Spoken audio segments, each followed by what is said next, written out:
Hi everyone, today we will talk about how to fix or how to solve Facebook not sending SMS code problem.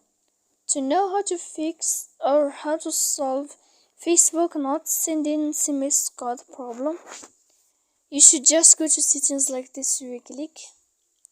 After that, in this page you will go to apps, default apps, app settings. When you will see this list here, you will go down to find the application of Facebook and you will enter. Then in this page you will go to click for stop.